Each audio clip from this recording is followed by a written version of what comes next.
All right, I think it's almost time and I will start the webinar now. So good evening, everyone, and welcome to the webinar that will feature thought-provoking presentations by interns from some of the world's and India's leading academic institutions, including St. Stephen's College, University of Delhi, Symbiosis School of Liberal Arts, the University of Virginia, USA, and University College London, UK. A little bit about the interns who are going to be making the presentations. These interns representing diverse disciplines such as international relations, public policy, economics, history, and English bring a very unique perspective to the field of underwater domain awareness. Their work explore the socio-political, strategic, and economic dimensions of the UDA. Their projects offer fresh insights into the maritime security, ocean governance, and the blue economy with the intersection of the global policy, historical context, and the communication strategy. Little bit about what the UDA Summer Internship Program is all about. The UDA Summer Internship Program has been designed in a way that it nurtures young talent and engage them with the real world applications of maritime and underwater domain awareness research. Their mid-internship presentations offers an opportunity to review the significant strides that they've made so far and chart out the path forward of the second half of the internship program that they are part of. Besides that, I'd also like to inform that this webinar is part of the series wherein our interns have been making the presentations. We started off with the first set of presentations on 28th of June 2025, wherein we had presenters from three leading colleges of India, including IIT Bombay, IIT Kharagpur, and IIT Madras. In the second slot, we had students from IIT Delhi and IIT Kanpur making their presentations. And today we have students from the liberal arts background who are going to be making their presentations and talking about their projects, etc. Besides, we are also very glad to host the esteemed panel of assessors. Today, we are going to be joined by Ms. Vandana Chauhan, who's a former mayor of Pune and a member of parliament. We will also be, we are also going to be host Mr. Punos George, who is the executive chairman of the St. Kitts group of professional institutions. Besides, we are truly humbled and delighted to have Ms. Tomo Kawane, who's an independent consultant and a former researcher at the Keio University, Japan. Welcome, ma'am. I'd like to talk a little bit about the structure of this webinar. Today's webinar is intended to be a 2-hour, 30-minute session featuring presentations by our talented interns, all of who come from the liberal arts background. And the session has been structured into 3 groups. Group 1 features students from esteemed international academic institutions. Group 2 will be represented by students from Symbiosis School of Liberal Arts. And Group 3 includes students from St. Stephen's College, University of Delhi. We look forward to the diverse range of perspective and insights during this session. Now, I'd like to throw some light on the guidelines for the interns and for the audience who've joined us. For the interns, please introduce yourself at the start of the webinar and make sure that you're in a space which has good internet connectivity. Respect the allocated time to make the session run smoothly for yourself and for the others as well. For the audience, please keep your microphones muted unless you're invited to speak.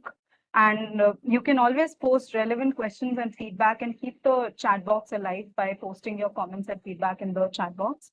I think we will now start with the main part of the event, and I'd like to call upon Dr. Commander Arnav Das, who's the founder and director of the Maritime Research Center, to share the welcome remarks with all of us. A little bit brief about Dr. Das. He's a researcher, maritime strategist, and an entrepreneur. He's the founder and director of the Maritime Research Center, which is working on the unique concept of the underwater domain awareness. Dr. Das has served in the Indian Navy for over 2 decades, and he earned his master's and PhD from IIT Delhi while serving as a uniformed officer. And he undertook several research and development projects during his 7-year tenure at the institute. After retiring from the Indian Navy, he worked at the Acoustic Research Laboratory at the National University of Singapore.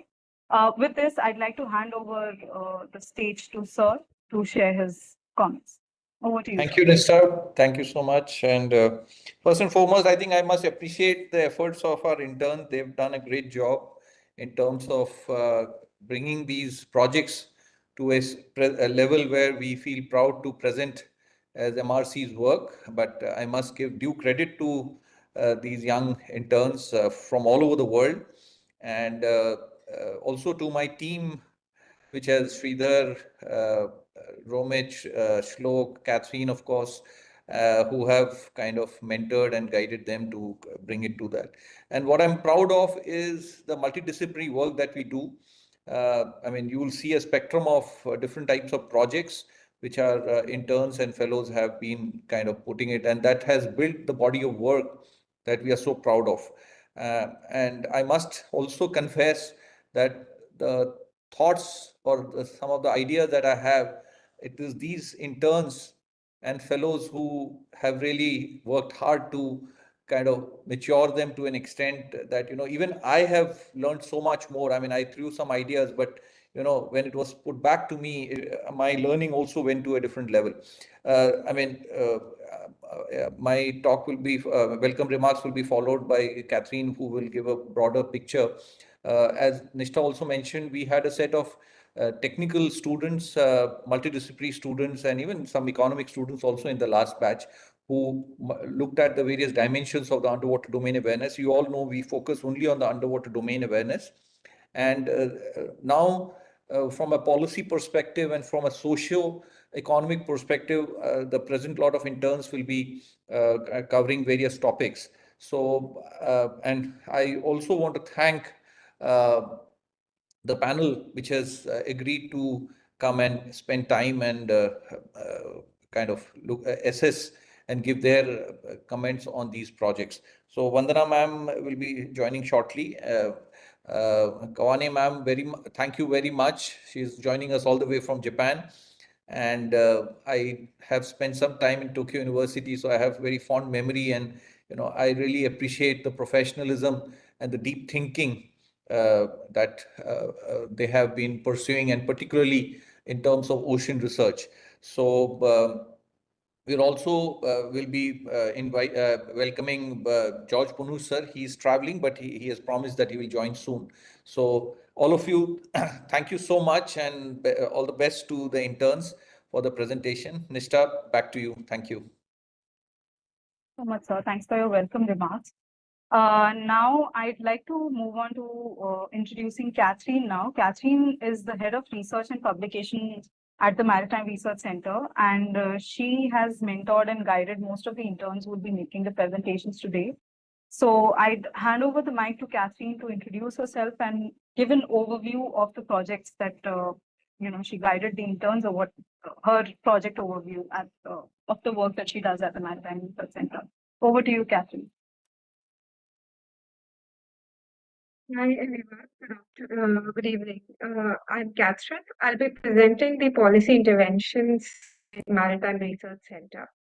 So it gives me immense pleasure to actually present the plethora of topics and research topics that we undertake at MRC as a part of the policy vertical.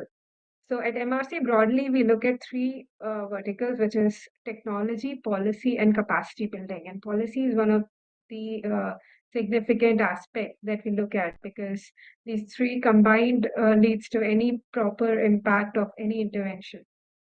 So how do we take these policy interventions forward is what we are going to be looking at. And it's going to be a brief overview of all the different projects that we are undertaking here. As this is a fact which everybody is well aware of, well proven, oceans and rivers are facing climate shocks and resource conflicts, and various vulnerabilities, strategic climate vulnerabilities, etc. And at the face of this, we are facing different crises. One of the major issues that we are facing is how do we harness these ocean resources when our territorial resources are getting depleted, or the conflicts are increasing terrestrial resources. How are we going to now make sure that the growing population addressing the food and water securities and energy securities of these growing bulging populations? How are we going to address that? So ocean becomes one of the glaring answers that everybody is interested in. And we've also seen the repercussions of these advancements in various technologies on the oceans. And how are we going to get those balances in place? So India's blue, and when we talk about India, India's blue economy and its regional leadership, how to fight the hydro hegemony of different nations and how to make sure that there is partnership, there is collaboration, and there is more a smooth flow of resources, energy, and technology and knowledge in this area.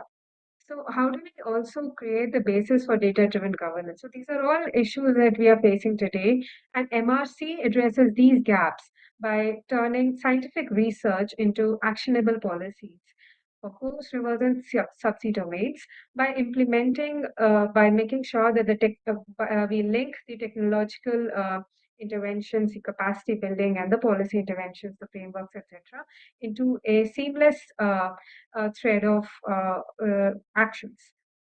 So, at the heart of all of these interventions lies our ability to combine all our resources, resilience studies, all our knowledge, and community engagement and strategic foresight. So, starting off, our work focuses on the climate risk and resilience. So, all of our works, be it sediment management, coastal management, or noise management, all of that we make sure that the climate aspect, the sustainability aspect, is incorporated. The sea level rise, flooding, erosion, extreme weather model into all of it. And for our rivers, mainly Brahmaputra and Indus, the sediment flow, basin-wide vulnerability mapping, or mapping of drought, mapping of floods, all inform adaptive water policies. And these insights are important so that they could be fed into the national disaster risk, early warning systems, etc., and for better planning. But these policies are only strong as the people who implement them. And for this reason, we have the 100 Warriors program. So 100 Warriors program is divided into three components. One is for rivers, one is for coastal, and one is for the overall water, looking at the water management part. So the capacity building is done to create trained youth and professionals. And who are these warriors? So these warriors are divided into three major types: the domain experts, the data analytics, and the deployment specialists. Other than that, we also have data collectors, community leaders, and first responders who also get trained to become warriors and who become and this 100 is just an indicative number which can be scaled up based on the scale of a project. So once we train these people, it also helps with making sure that we have the proper means of establishing livelihood and creating a source of upskilling so that we have like a section of people where the livelihood generation can be established. And so the warriors become the backbone for MSP, the UDA outreach and climate monitoring initiatives at these places. So with these trained people in place, our focus extends to governing both coast and shared rivers holistically. So coastal and transboundary river governance have been an important part of our research. With regards to coastal, we have how to make sure that the seaweed cultivation, the fisheries are optimized and made sure that we are in sync with the digital empowerment of our time and how that could be taken to the coastal communities. So that is one part of the project. And the other is making sure that we are also doing the UDA-driven studies for Brahmaputra and Indus River basins. So underwater monitoring is not just essential for oceans, but it plays a critical role for these huge river systems where water management in terms of quality and quantity has become very critical issues for the government, the communities, and all the other stakeholders. Other than that, apart from the flow of water, sediment flow is also an important factor. Sedimentation in the reservoir, sedimentation in the coast, even deep sea sedimentation. So all of these aspects are also taken into consideration, and we are making sure that all these aspects are not missed out. So sediment dynamics, flooding, transboundary disputes, climate resilience planning, and conflict sensitive data sharing. So data sharing is also an important aspect because it's a sensitive issue, and even recently um, during a standoff between China and India, uh, the data sharing between China and India was restricted because of diplomacy issues. So such issues can be, and there are various other um, um, um, drawbacks, or issues which pertain to these changing geopolitical dimensions. So all of that, if UDA is set as a base and there is some regional collaboration and cooperation, there is a framework to bring these states together. So how do we do that? How can such sensitive data sharing be done without uh, without making without keeping this exclusive, and not making sure that it gets influenced by various other dynamics in the region. So to make these governance frameworks equitable and effective, we embed indigenous practices along with the science. So indigenous knowledge is also important to make sure that all our policy frameworks are inclusive and equitable. So we make sure that we formalize the local practices in coastal and river governance.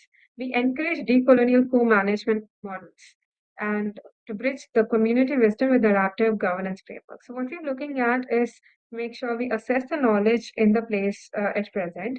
What are the different perceptions of the changing times of these people? And then what are the actions that they have been taking at the local level? And what are the actions that the government is proposing? And how can we find the synergy?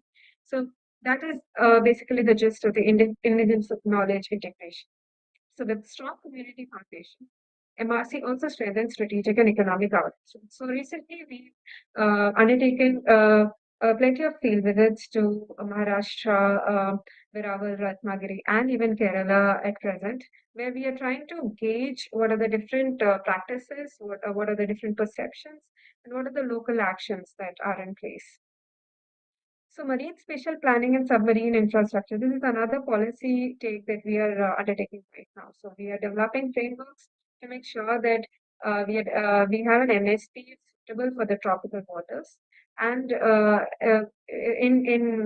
and it also making sure that all the economic sectors, all the zoning is done properly with climate resilience in place. So, and other than that, we are also doing the risk analysis for the different underwater infrastructure and the port infrastructure critical for the digital and trade economy.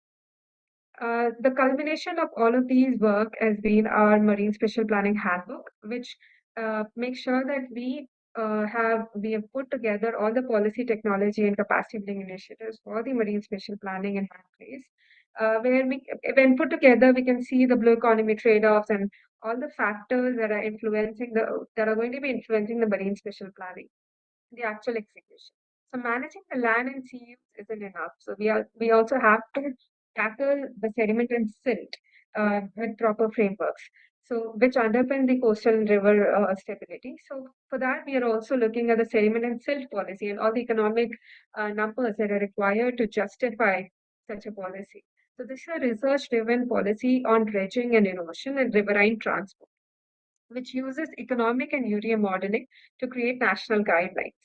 So policy research addresses dredging, inefficiencies, erosion, and climate-driven sediment shifts. So all these elements feed into the bigger picture of economic and strategic uh, framework.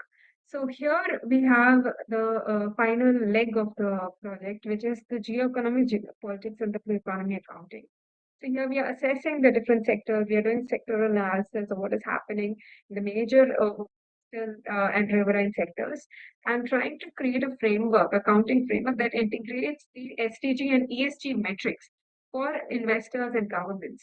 And this could help us exploit the resources sustainably in such a way that the climate risk adjusted economic value is properly known, and we do not overuse, and make sure that we optimize our use. So, and the geopolitical implications of trade and underwater assets are also properly understood to guide the policy narrative. So looking ahead, our research will deepen and scale these policy frameworks for national and regional impact. To conclude my presentation, I would like to just give an overview of what all we are doing. So frameworks for climate resilience, sediment and silt management, standardized blue economy accounting model, transboundary river governance protocols using UDA for data sharing and conflict resolution, submarine cable and critical infrastructure protection frameworks, policy integration of MSP and digital transformation at both regional, state, central, and even in a more decentralized fashion. How can we look at it? And various publications and collaborations that we are undertaking and we have, which is already ongoing and proposed, are the MSP handbook, which is going to be published in collaboration with Sprinter Nature. ICWA, we have already submitted our chapters on UDA and Sagar initiative. UDA for Andaman is also another proposal that we are working on. Silt policy framework with the Maharashtra government. MSP framework is also on the table. UDA for ASEAN is also proposed with RIS and IMO GLONAL. We are also part of the task force of IMO GLONOS, which is looking at underwater radiated noise. And other organizations we are partnering for publications regarding these policy frameworks with IDSA and RIS. With this, I would like to conclude my presentation. Thank you so much. So much, Catherine, for elaborating on all the research work that you've been driving along with the others at MRC. Now, I think we'll move on with the first set of presentations that we have for today. I'd like to call upon Pratna Anand, who's doing a BA in Public Policy and Leadership from the University of Virginia, USA. So, Pratna, over to you. Please introduce yourself and you can make your presentation. Hi everyone, I'm Pratna Anand and I'm from the University of Virginia, and over the course of my internship, I've been working on a policy framework that integrates underwater domain awareness into India's evolving marine spatial planning policy through a tool called Localized Marine Impact Dashboards, or LMIDs. So LMIDs matter for policy because, firstly, India's coastal zones are increasingly vulnerable to climate shocks, ecological degradation, and strategic threats like submarine cable disruptions. But our maritime governance system remains very centralized, sectoral, and extremely reactive. LMIDs are a tool to correct this by embedding real-time district-level intelligence into into the marine policy. They translate ocean data into tangible governance outcomes, bringing national policies to life at a more local level. So I'm gonna explain the policy integration that I came up with. So basically, UDA, or Underwater Domain Awareness, provides the strategic sensing backbone through acoustic monitoring, mapping, and data fusion. MSP then uses this data to guide spatial allocation across sectors. However, there is currently no effective policy link between the two. LMIDs are what I consider to be the missing link. They operationalize UDA insights through localized dashboards and feed them into the MSP process, ensuring policy is informed, responsive, and adaptive. During my research, I identified 4 persistent policy gaps. Firstly, decentralization is very weak. Districts have little say in MSP despite bearing the frontline impacts. Secondly, UDA data is very inaccessible. It's too technical and very centralized. Third of all, ministries and sectors lack shared marine data sets, causing duplication and zoning conflicts. And lastly, policy making is often very reactive, leaving a low capacity for risk mitigation. LMIDs address gaps via localized access, stakeholder co-ownership, and data interoperability. The proposal that I came up with is that LMIDs are basically digital dashboards that are developed and maintained at the district level. They could be hosted through the Coastal Zone Management Authority, which already exists, so they're not a new institution. Each dashboard merges satellite data, acoustic signals, as well as local reports. The goal is not to create new rules here, but to make existing ones more actionable. They coordinate across fisheries, environment, disaster management, and research institutions. So to make this more realistic, I proposed a phased implementation strategy. First, a needs assessment will be conducted in pilot districts such as Dwarka. Then co-design of the dashboard will take place with organizations such as NIOT and INCOIS. Phase 3 would involve training district teams and community data specialists. And finally, we scale and institutionalize and align LMID data with state MSP plans and national blue economy frameworks. So they LMIDs on something that's standalone. They build on policies that already exist. For example, the alerts and zoning maps reinforce coastal regulation zoning rules that development their spatial intelligence can inform the development of the PM Gati Shakti and Sagarmala infrastructure corridors. The their ecological monitoring aligns with SDG 14 and the Ministry of Earth Sciences Deep Ocean Mission. Additionally, I also recommended that creating a dedicated MSP subhead within the 200 crore plus OSMART scheme. This would institutionalize funding for LMIDs as the local operational layer of India's ocean governance system, ensuring they are scalable, embedded, as well as policy backed. LMIDs work and are feasible in the Indian policy context. I say this because they work within existing ministries and mandates that are economically viable using low cost modular tech built for tropical waters, and socially they empower communities without needing major legal reform. This design also allows for a vertical integration from fisheries to the Ministry of Earth Sciences while keeping decision making closest to the coast. And these LMIDs also help with India's national and global alignment. Globally, they help India meet SDG 14. Nationally, they deliver on Viksit Bharat 2047 goals for the blue economy. But more than just simple box checking, they help make our marine policies work on the ground in real time with real people. So, my final recommendation is that firstly, we formally recognize LMIDs as a part of India's MSP framework. Secondly, we allocate a budget line within the Ministry of Earth Sciences. Third of all, we pilot LMIDs in 2 to 5 districts within the next 2 to 3 years by formally placing MSP and LMID on support under the OSMART scheme. We operationalize ocean data within existing funding, ensuring LMIDs are supported by policy and finance resources. This isn't just about a new tech, it's about a new way to govern the seas from the shoreline up. Thank you so much. Thank you so much, Gatha, for bringing on the public policy framework with the marine spatial planning aspect of the UDA. That's the topic of your presentation. Thank you. I think we'll move on to the next presentation now. We have Tejaswini Kaktikar, who's studying BSc Anthropology from the University College London, UCL, UK. Her topic of presentation is importance of the UDA framework for the Brahmaputra River. So over to you, Tejaswini. Thank you. Good evening, everyone. I'm Tejaswini Kaktikar, an anthropology undergraduate student at University College London. And during my internship with the Maritime Research Centre, I focused on the Brahmaputra River Basin, a river that is at once an ecological lifeline, a cultural anchor, and a geopolitical hotspot. In this presentation, I want to take you through the work I've done, understanding the pressures on the river, the ways in which India and China are shaping it, and how we might reimagine its governance through better data and more inclusive systems.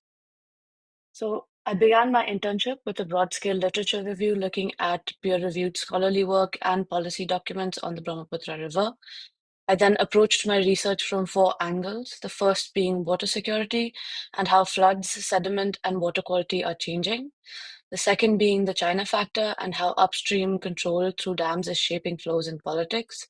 The third being India's strategy and how development and adaptation are being balanced. And fourth being river management and looking at conventional approaches and how frameworks like the underwater domain awareness might offer new tools.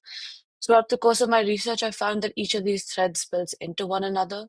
So let's start with water. The Brahmaputra sustains life across the basin, but the security of that water has been increasingly under stress. Research has shown that climate change has intensified glacial melt and rainfall variability, which makes floods more severe and less predictable in the region. Upstream dams like the Zangu and the Jiacha trap sediment, reducing fertility in the floodplains and altering wetland ecology. Research has also shown that these sediment shifts have a public health dimension, where arsenic contamination in groundwater is now linked to changes in river systems.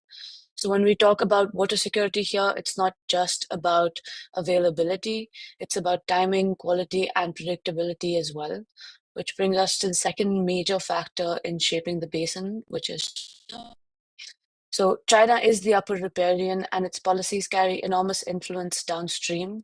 The 60 gigawatt Medong Dam announced in 2024 at the Great Bend, on which in recent weeks construction has also started, is framed as a clean energy project, but its size and location close to Arunachal Pradesh, as well as the lack of a formal water treaty, mean that it could be as much a geopolitical instrument as an energy asset. We have already seen water data being used as leverage during the 2017 Doklam standoff, where China simply stopped sending hydrological data to India at the height of flood season. This is also what scholars are describing as hydrohegemony, which refers to using control over water as a form of soft power. India's response has been to build its own capacities, but it has taken a very different shape. India has sought to improve connectivity through initiatives like the Sagar Vision and the Sagar Mala program, expanding them inland and strengthening strategic connectivity in Northeast India. More than 645 crore rupees has been invested in National Motorway 2 to link Assam to trade networks. But these projects have limited ecological foresight and blind spots. They often underestimate the river's volatility, the shifting sediment loads, the erosion, and the wetlands. They also overlook local communities like the missing tribes who have long relied on their own strategies, like building stilted houses, adapting crops to flood cycles, and using the wetlands as buffers. These practices rarely make it into state planning, and even institutionally, the Brahmaputra Board, which should be coordinating basin management, has very limited powers. Overall, the Indian approach is currently very top-down, and there is a potential for a deeply rooted bottom-up approach, which would involve interactions with local stakeholders and indigenous knowledge. And so India's strategy then is a mix of ambition and fragmentation, and this fragmentation is maybe most visible in how we manage floods and river management. Traditionally, flood control in the area has relied on embankments and large structures, but these often make flooding worse by trapping water and intensifying river pressure. Majuli Island is a clear example where erosion is eating away land year after year, displacing entire communities and disrupting livelihoods, while the embankments that are meant to protect them have failed. There is no system to track sediment flows or to provide early warnings that could anticipate such disasters. So the current approach is reactive, just waiting for the next flood rather than proactive.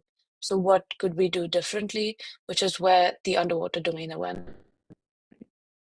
A central part of my internship was studying how the concept of the underwater domain awareness, or UDA, could be applied to a river system like the Brahmaputra. Through my work, I focused on how the UDA's integrated use of acoustic sensors, satellite imagery, and ground-based data could be adapted to the Brahmaputra basin. I explored how pilot nodes at Nuxia in Tibet, or Pasighat in Arunachal Pradesh, and Bahadurbad in Bangladesh could track sediment flow and even dam releases in real time. A very important aspect of this approach is that it does not solely rely on technology, but also sort of integrates community inputs, things like flood memory, indigenous warning signs, and traditional land use patterns, so that data is richer and more grounded. In essence, I looked at how an existing UDA framework could be repurposed for the Brahmaputra to reduce information asymmetry and support a more adaptive cooperative governance. So my final recommendations were as follows.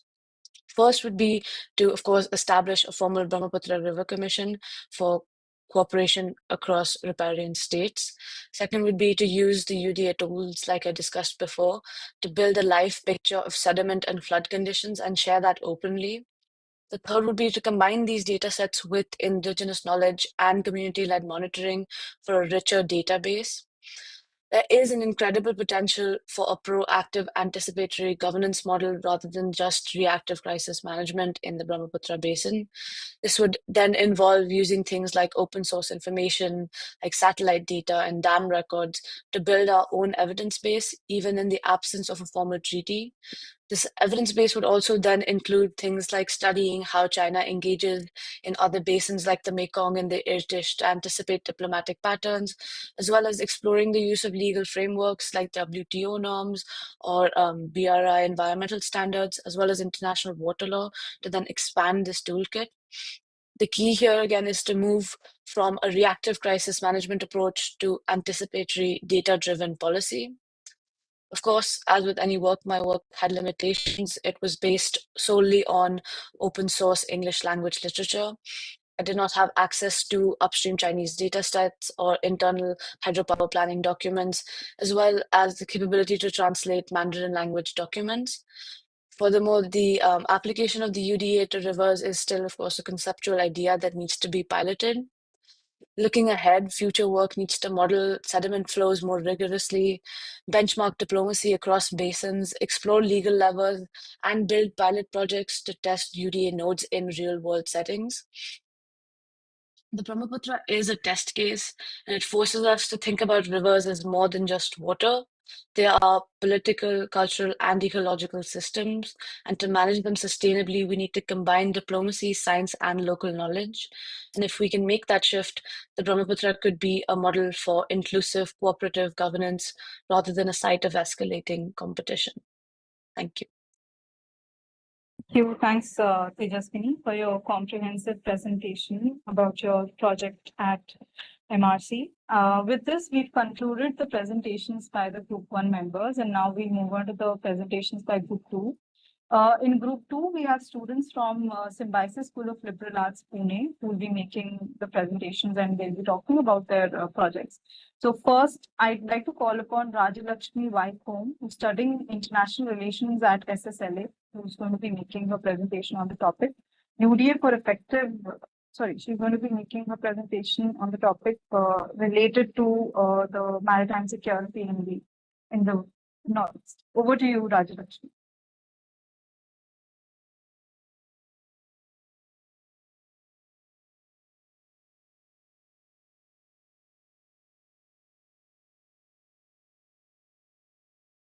Hello, good evening, everyone.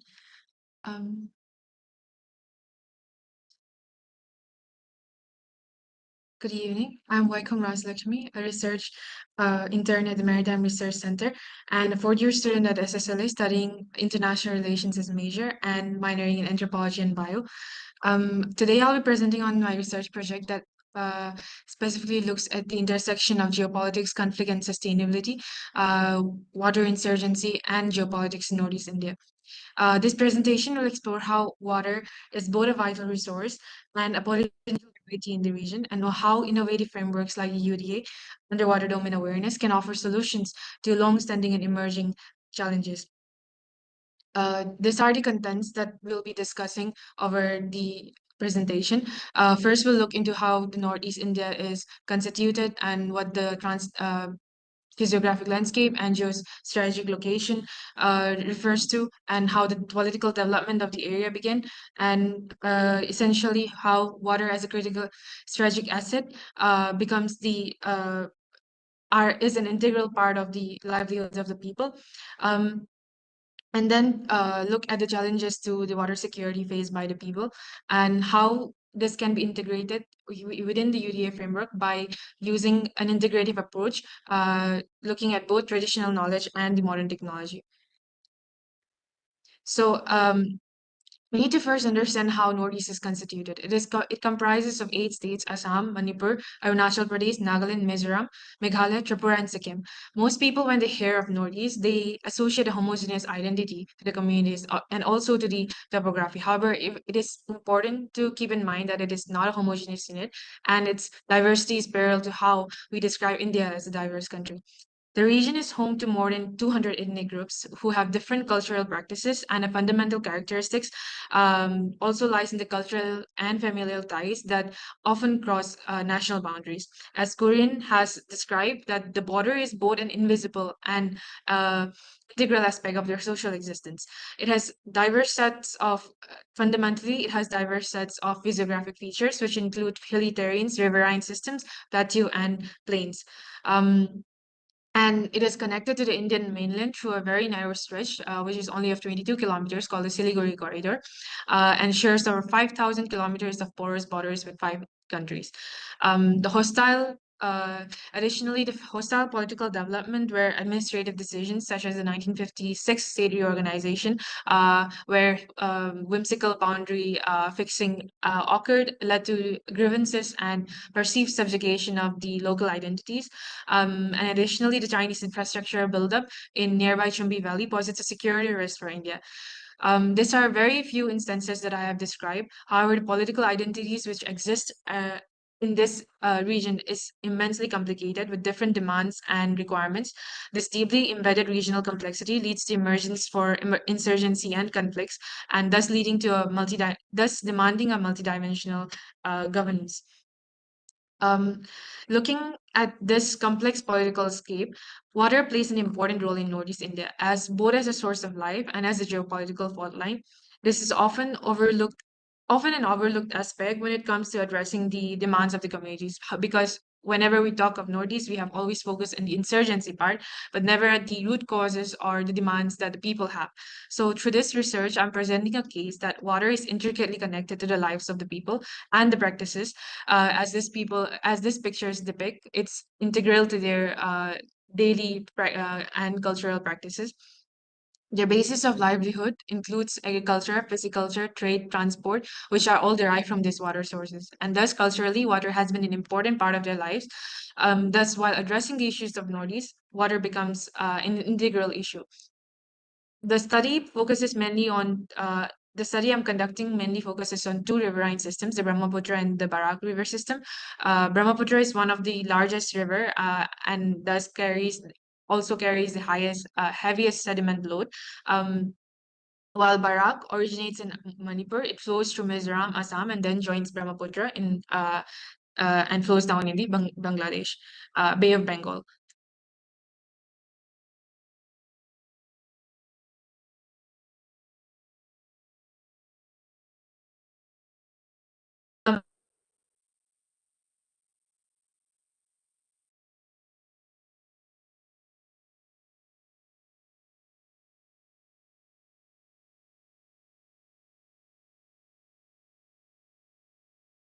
Is a main challenge with where China has indeed dam building and along the river, and which is a major for water control flow, which might disrupt the livelihood of the people, and also a major concern for the national security.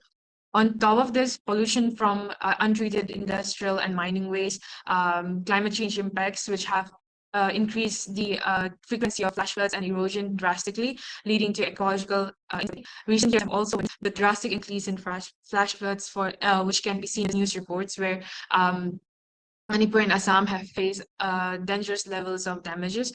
Further, the study surgeons can often exploit this vulnerability, which can be seen in a study where the floods in the seas of the factor in the intensification of the Mizo-National conflict.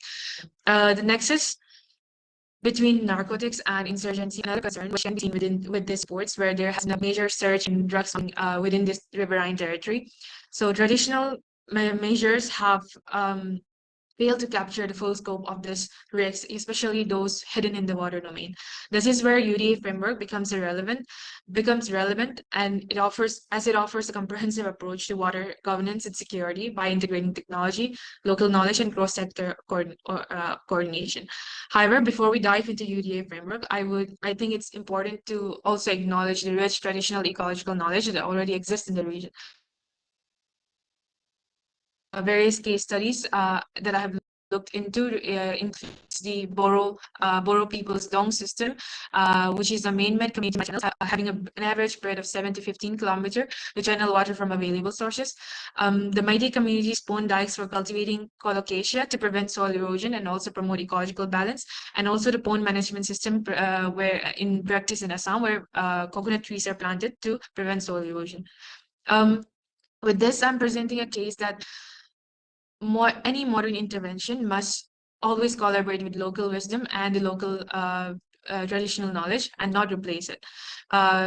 This is where UDA comes in, and with its integrated framework, which unlike conventional models that treat water mainly as a security issue, UDA is a holistic framework and encompasses 4 domains: strategic security, blue economy, sustainability and climate change, and digital transformation. And here's how I'm proposing that UDA can address the core challenges in Northeast India. So to enhance safe growth, and as I've described before, the Brahmaputra and Barak rivers are both transboundary and ecologically sensitive. With increasing instances of flash floods, erosion, and landslides, UDA's integration of river information system for real-time river monitoring becomes vital. It enables real-time data tracking of depth, flow, velocity, sediment load, and water quality information, which is crucial information for early warning systems and disaster response. In a region like Assam or Manipur, where communities live closely alongside rivers, predictive modeling and simulation tools can help forecast extreme climate events and allow authorities to prepare targeted rehabilitation plans in advance, reducing loss of life and livelihood. And to address the security concerns regarding the increasing illicit activities in the riverine terrains, UDA can provide underwater surveillance systems, including drones, acoustic sensors, and sonar technologies, which will allow 24/7 real-time monitoring of sensitive water corridors, which can deter illegal smuggling, unauthorized fishing, and insurgent movements as well. This strengthens border infrastructure and enhances protection of strategic assets and transportation routes that are otherwise vulnerable to sabotage. Addressing the sustainable growth also becomes an important aspect, which will boost local economy and ecology. So acoustic remote sensing and sediment mapping, which comes under the UDA, can provide precise data on riverbed changes, aquatic health, and erosion trends, and thus provide data about aquatic ecosystem and its degradation, thus helping better understanding and preservation of the biodiversity which exists in these river systems, and evidently the livelihood of the people. This not only helps preserve endangered ecosystems, but supports more sustainable fisheries and soil management. Such evidence-based ecological intelligence contributes to blue economies, strengthening livelihoods without degrading the environment. Capacity ability building, which is also a very important component of the UDA framework, which emphasizes on bottom-up collaboration. So through capacity building initiatives, which will help promote community training, policy collaboration, and digital infrastructure, the framework can create spaces for direct and joint engagement between scientists, scientific community, policymakers, and local communities. In Northeast India, this translates into digital empowerment, community training, and policy feedback mechanisms that reflect ground realities. Rather than imposing a one-size-fits-all approach, UDA enables context-sensitive interventions that consider the distinct socio-cultural, and ecological features of each state, tribe, and river basin, thus creating a feedback loop where traditional ecological knowledge is not replaced but integrated into the high-tech governance body models. Thus, UDA model encompasses these aspects and the different domains, which negates addressing issues only through one lens. But however, as always, every research, my research also had limitations where I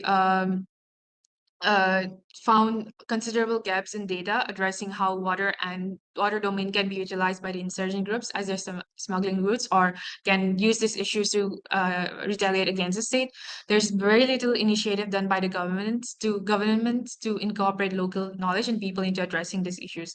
So future research should specifically investigate how issues related to water have been dealt both by the insurgent groups and the Indian state, and filling this critical knowledge gap is essential for developing evidence-based policies and fully understanding the complex dynamics at play.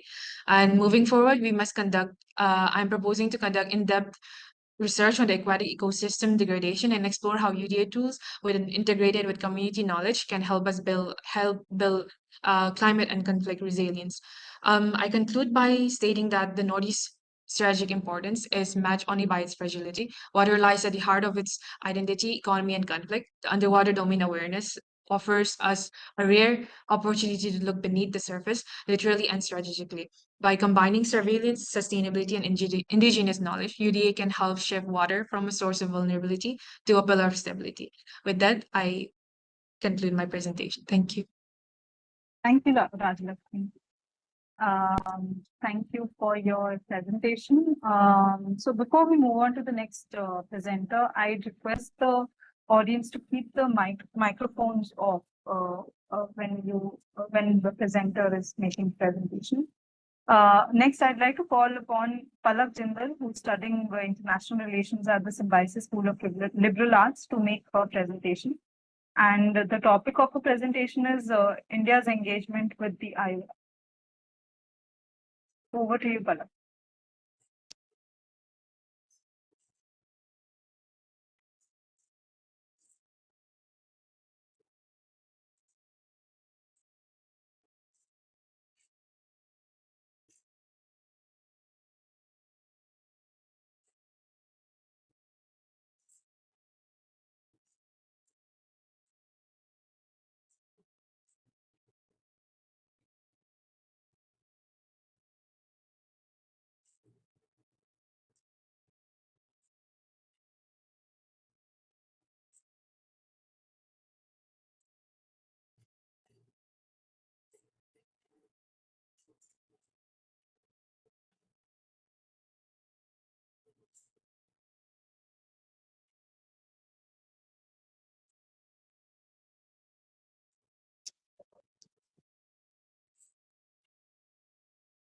Palak, do you need any help with the presentation? Is my presentation visible? Yes, your screen is visible and now the presentation is visible.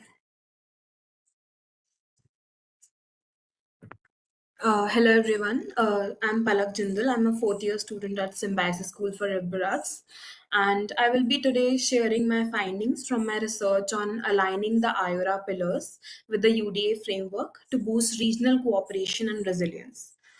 Starting with IORA, with its 23 member states, it promotes cooperation across 6 pillars, which are maritime safety and security, trade and investment facilitation, fisheries management, disaster risk management, academic science and technology cooperation, tourism and cultural exchanges. However, the implementation varies widely due to the resource gaps and political divergence. The Indian Ocean also faces operational limitations because of ongoing problems, which include maritime insecurity, together with ecological vulnerability and insufficient integrated data structures. The underwater domain awareness here addresses these issues holistically by focusing on gaining a thorough grasp of the underwater environment, which makes it an ideal tool to unify IORA's priorities with practical on ground action. The UDA framework presents a solution that combines oceanographic information with acoustic monitoring systems and coordinated decision models. Applying it to IORA enables alternate interpretations of both regional capacity deficiencies and future developmental possibilities. My research aimed to assess how the UDA could fill strategic and operational gaps across IORA. IORA's 6 strategic pillars, I have mapped these pillars to the UDA framework. Starting with maritime safety, UDA strengthens surveillance and enables real time threat detection, improving incident response. In trade and investment, it maps underwater terrain to reduce navigational risks, making maritime routes safer and attracting infrastructure investment. For fisheries management, UDA supports monitoring fish populations and tackling illegal fishing through acoustic and ecological data. In disaster risk management, UDA's early warning systems help for underwater earthquakes and improve coastal evacuation. It also boosts academic and scientific cooperation by promoting shared research platforms and regional marine science partnerships. And finally, in tourism, UDA protects underwater heritage sites and even enables virtual diving, supporting both conservation and cultural exchange. So the mapping here shows how the UDA enhances IORA's goals through practical tools and shared knowledge systems. I've also took a country specific lens, acknowledging that a one size fits all model doesn't work. Mozambique needs support to address insurgencies in Cabo Delgado. UDA can help through real time surveillance, early warning systems, and a proposed regional maritime coordination center. Somalia continues to battle piracy, illegal fishing. Here, UDA enables satellite tracking, community surveillance, and law enforcement training to build maritime governance. Seychelles, highly dependent on the ocean economy and tourism, needs to protect coral reefs and ensure sustainable fishing. UDA tools like acoustic reef monitoring and smart logistics can support both conservation and trade. Comoros faces threats like cyclones and coastal erosion along with weak marine waste management. UDA can help deploy underwater sensors and while involving communities in environmental monitoring. Bangladesh, with its strong regional ties, focuses on climate resilience and maritime law compliance. UDA complements its Indo Pacific strategy by supporting uh, secure, rules based ocean engagement.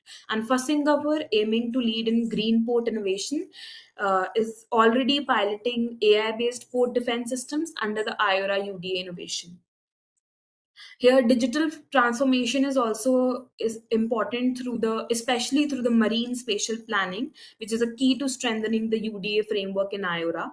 Tools like GIS, remote sensing, and AI help maritime stakeholders manage resources efficiently, protect ecosystems, and reduce conflict. These technologies also enable real-time data sharing and predictive analysis, which improves maritime governance. And most importantly, they help bridge the tech gap among member states and align UDA efforts with IORA's broader developmental goals.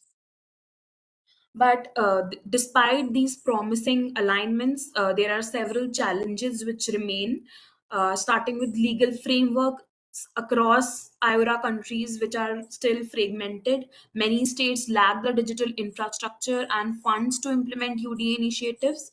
There's no unified marine spatial planning mechanism across the region, and public engagement, especially from the youth and local communities, which is very minimal. These gaps prevent strategic vision from becoming a reality.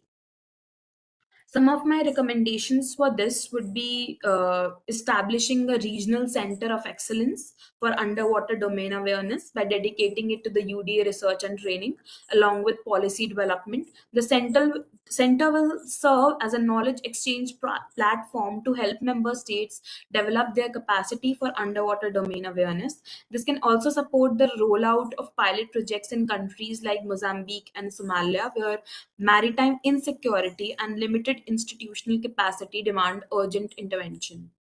Developing a harmonized data sharing platforms to create unified regional platform which connects national maritime databases of all IORA states to improve data accessibility and system integration. This would allow member states like Singapore and Bangladesh with advanced digital infrastructure to support data integration with smaller island states like Comoros. Public private partnerships should be supported because these agreements enable private partners to fund technological developments needed for UDA advancement. Public-private partnerships are essential to fund marine technology like underwater sensors and smart port security. Countries like Singapore could lead innovation hubs under the IORA UDA banner. Lastly, we must also raise public awareness and participation, organizing marine awareness programs in communities to boost civilian involvement in data collection activities and maritime monitoring operations. Coastal communities in countries such as Comoros and Somalia can play a role in citizen led data collection, environmental monitoring, and marine protection if properly trained and included. This can also be done through integrating community initiatives like the 100 Coastal Warriors initiative, which I will be looking upon in my further research. So, in conclusion, the UDA framework allows IORA to move from a broad strategic goals to country-specific operational solutions. And by combining the technological tools with local knowledge and inclusive governance, we can reimagine the maritime cooperation in the Indian Ocean. Thank you. Thanks, Palak. With this, we move on to the last presenter for Group 2. We have Arushi Bisht, who is also studying international relations at SSLA, and she will be making a presentation on UNCLOS and its implications for India. Hello. Good evening, everyone. I'm Arushi Bisht from Symbiosis School of Liberal Arts, and today I'll be sharing my insight on how Underwater Domain Awareness Framework can help operationalize key provisions of the United Nations Conventions on the Law of the Sea, or UNCLOS, with a focus on the Indo-Pacific region.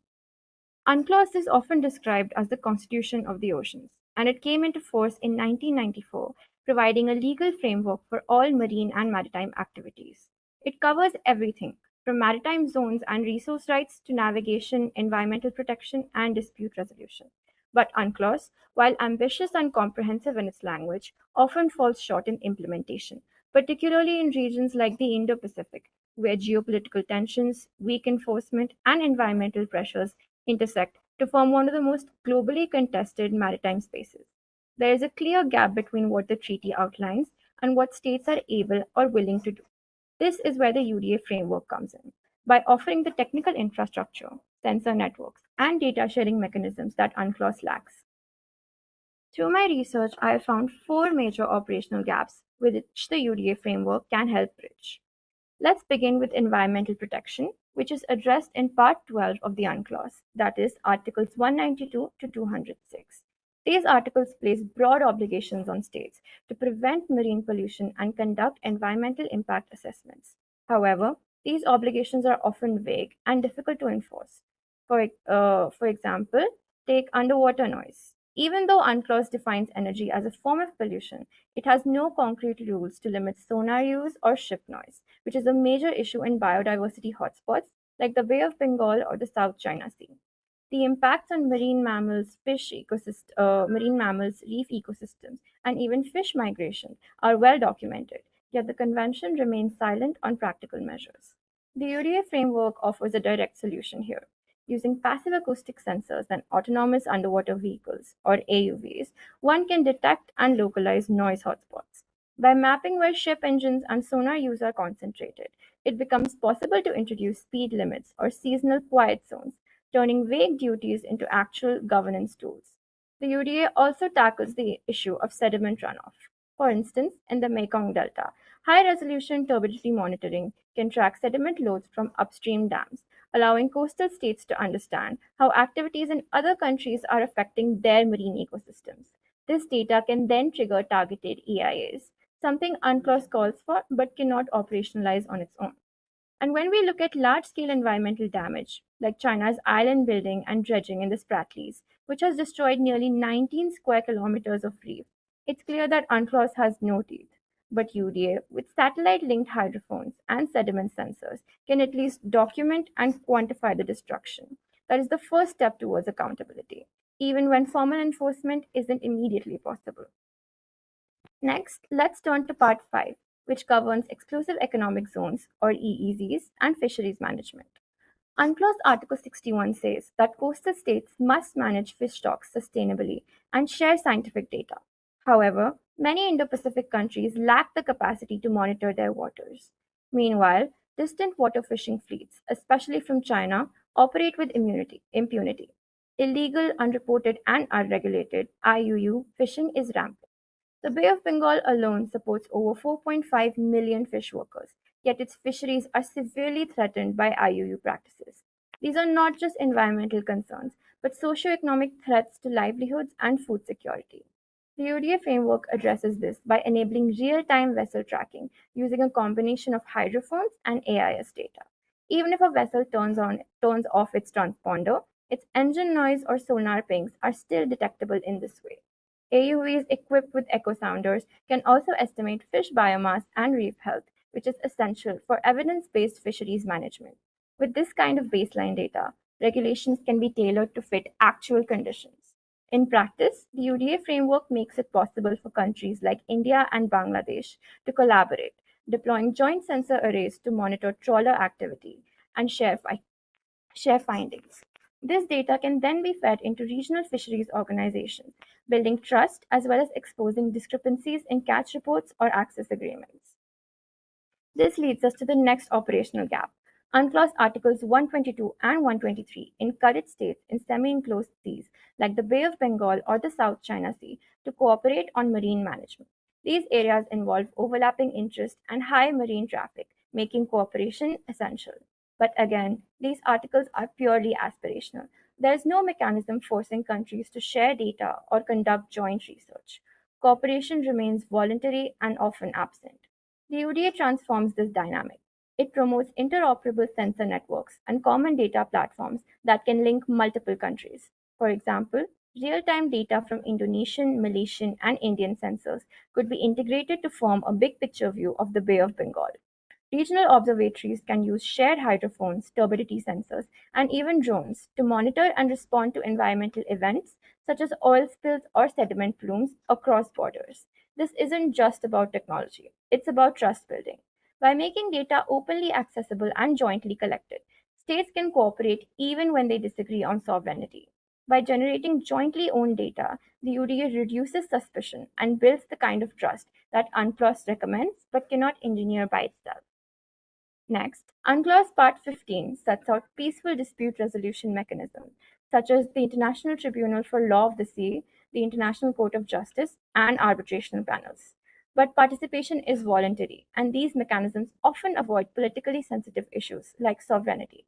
An example of the ineffectiveness is the 2016 arbitral ruling against China, which invalidated its 9-line claims in the South China Sea. China simply ignored this decision, and UNCLOS had no tools to enforce compliance. Here, the UDA plays a supporting role. It provides an objective, continuous record of what's happening at sea, vessel tracks, underwater construction, and environmental degradation. If China starts dredging on a contested reef, sensors can record it in real time, and this evidence can be used in diplomatic or legal forums. More importantly, knowing that everyone is watching raises the cost of unilateral actions. UDA doesn't replace dispute settlement mechanisms, but it strengthens them by often offering credible science-based evidence. Collectively, these elements show that UDA unifies UNCLOS's domains into a single adaptive governance framework, rather than treating environmental protection, fisheries management, regional cooperation, and dispute resolution as siloed legal regimes. The UDA offers a common operational picture built on shared data. In practice, this means that one sensor network serves multiple purposes. The same hydrophone array that detects illegal fishing can map ocean noise pollution. Turbidity sensors monitoring river plumes can also flag dredging near disputed islets. This integrative approach overcomes capacity gaps of many Indo-Pacific states that lack R&D resources. By pooling sensor inputs and analytics, even small nations can gain insight. Real-time data sharing also enables dynamic management. Managers can adjust zone protections or ship routing on the fly in response to actual conditions. In climate-sensitive regions like the Mekong Delta or coral atolls, such agility is vital.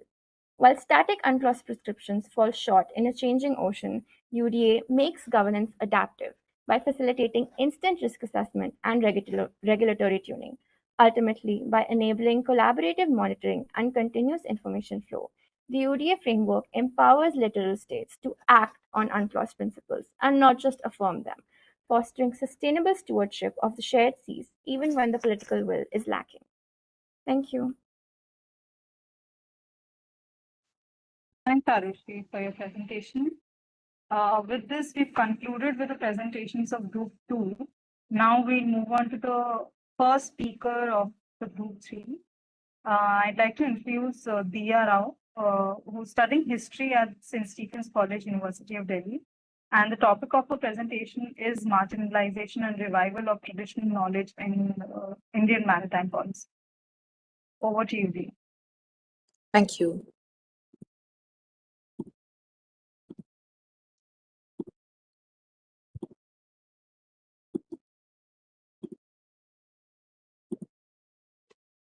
Good evening, everybody. I'm Diya Rao Jaini, a recent graduate from St. Stephen's College, and I'll be presenting my research on the marginalization and revival of traditional indigenous knowledge as part of my mid-internship presentation here at the Maritime Research Center.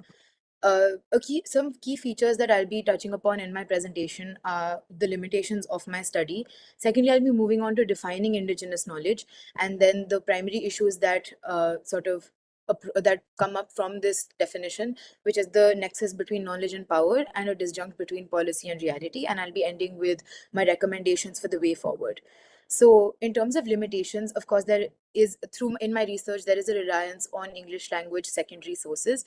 And secondly, I operate with a broader understanding of indigenous knowledge in that I don't really go into the regional aspects of this indigenous knowledge that I'm referring to. So I essentially look at indigenous knowledge as a larger whole. Now, moving on to the definitions of indigenous knowledge, it is essentially defined as local knowledge, which is unique to a given culture or society, and then of course forms the basis for local level decision making. And this contrasts with the international knowledge system, which is otherwise generated by universities and research institutions. There has, of course, been wide historiography about the definitions of indigenous knowledge, which I'll be touching upon as well. So Martha Johnson looks at traditional environmental knowledge as being built across generations through groups of people, because of living in close contact with nature. And this then includes a system of classification, empirical evidence, and observations about local environment, and a system of self-management which governs the use of resources. And therefore, we see how it's not just based on observations, wisdom, and folklore, but does have some sort of structure to it. Now, the quantity and quality of traditional environmental knowledge, of course, also varies amongst community members, changing with age, gender, social status, profession, etc. And it is important to acknowledge that it is rooted in the past, but this is not to say that it is not cumulative and dynamic, because it uses earlier experiences to adapt to new technological and socio-economic changes. It gained international recognition through documents like the World Conservation Strategy and Our Common Future, which are reports which emphasize the need to use environmental expertise of local people in managing local resources. Now, sustainable management of natural resources can only be achieved by developing a science based on the priorities of these local people and creating a technological base which blends both traditional and modern approaches to solving problems.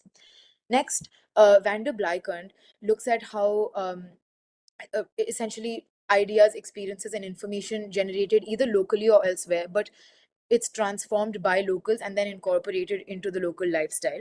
And Chadwick focuses on how the people environment interaction shapes indigenous knowledge, in that stakeholders act in response to complex physical, social, and economic conditions which shape the environment. And therefore, we look at the members of these indigenous communities not as passive receptors, rather as active stakeholders in the shaping of the indigenous knowledge.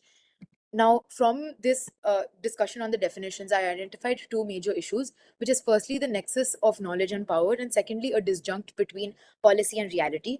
So, in discussing the knowledge and power nexus, we see how, firstly, the objective of discussing this distinction between traditional and scientific knowledge is to A, understand how knowledge is categorized, B, how these categories are employed, and C, the limitations of their use. Now, while traditional knowledge is categorized by terms like local, indigenous, and traditional, all of which connote different emphases, scientific knowledge is associated with prediction, rationality, and testable explanation. So Mazzocchi notes a tendency to pedestalize modern science and reinforce hierarchies, which exist because of the attribution application of traditional knowledge consisting solely of wisdom and stories, and therefore lacking some sort of objectivity and rationality. And therefore, he highlights the need to understand that Western science and traditional systems follow radically different ways of knowledge creation and validation. And therefore, analyzing one using the criteria prescribed by another is very precarious. The possibilities of collaboration between local communities and policymakers need to be further studied to allow for the development of more inclusive and locally informed policies. Next, we look at the disjunct between policy and reality. So, the rise of mechanized fishing, particularly through the use of bottom trawlers, leads to declining fish stocks, which are then further exacerbated by pollution from coastal resorts and hotels. These are all provisions of India's policy to boost its blue economy. On recognizing this, the Government of India drafted the National Policy on Marine Fisheries in 2017, which aimed to address habitat conservation and secure tenure rights and livelihoods for traditional fishers. However, its implementation has been limited by the lack of a detailed action plan and insufficient budgetary support. And these limitations isolate and disenchant local communities, making it almost impossible for them to contribute to policy formulation. Another related aspect to this is that of coastal commons, which are natural resources and spaces which can be accessed by all members of a community. Now, while many legal frameworks have provisions for coastal protection and governance, institutions like the Kadakodi or the Kadal Kodati, which translates to sea courts in Kerala, and Ur Panchayats of Tamil Nadu, are key in determining rules to guide community interactions. Now, with industrialization also extending to coastal land, modern policy increasingly isolated these local institutions. And so, coastal governance, which was once rooted in community systems and traditional knowledge, which aimed to balance ecological security and the claims of different users to this land, is now simply a process to ease the capture of space and resources by a few private companies. And this has been summarized by Dr. Aparna Sundar, who says, and I quote, "Not only do they undermine the traditional rights of fishing communities, but they are premised on the weakening or undoing of hard-won legislations which gave communities some form of protection," unquote. So after having identified these issues, I do suggest some recommendations for the way forward. So firstly, in terms of the co-production of knowledge, this has already been seen in terms of a study in Kerala titled Reconciling Indigenous Knowledge and Modern Scientific Knowledge, which was carried out by the Mangalore Research Center as well as the CMFRI, which is the Central Marine Fisheries Research Institute, which shows essentially the scientific rationale behind indigenous knowledge. And some examples that were quoted in the study were essentially that when there is a strong fishy odor in the water, this indicates a large concentration of fish because of the smell of mucus which is discharged by these fish. And secondly, how jumping prawn indicate a good catch because it shows the presence of predator fish. A second instance where this is seen and the value of this is seen is when is through the work of my fellow intern Varsha Matthew, who through her fieldwork in Cherthala noted how fishermen use stars to navigate before the advent of technology. Now, this in itself shows the use of a scientific method developed through years of observation, and also, of course, an openness and reception to newer technology. Secondly, I suggest encouraging a participatory approach. Now, work on this has also been done by the Inuit Circumpolar Council, and the value in this is then to ensure that information is gathered from both sources of knowledge, and the analysis of this information is also done through both these sources of knowledge or ways of thinking. And under this approach, for instance, a fish ecologist and a holder of indigenous knowledge with expertise in fish can work together from conception to analysis of the data. And this essentially entails that knowledge is exchanged mutually between scientists and holders of indigenous knowledge in plain language with regards to the scientific aspect of the project. Third, I note the value in broadening the approach towards indigenous knowledge, essentially in terms of understanding its unique methodologies and objectives. As I noted before, both modern science and indigenous knowledge have their unique ways of operating and formation of knowledge, and these need to be respected and treated as distinct. Fourth, community-based mapping and monitoring, essentially, again, using the community and involving them as active stakeholders in order to ensure that the policies that are created benefit them. And lastly, better archiving and documentation of indigenous knowledge. And this work has been done already by the Dakshin Foundation as well as the Oral History Association of India, not only to give greater legitimacy to indigenous knowledge, but also to commit this knowledge to text to ensure that it is accessible by scholars across the world, in order to make sure that indigenous knowledge now is not just brushed off as a secondary source, but something that can actually benefit and lead to more comprehensive policy interventions. Thank you.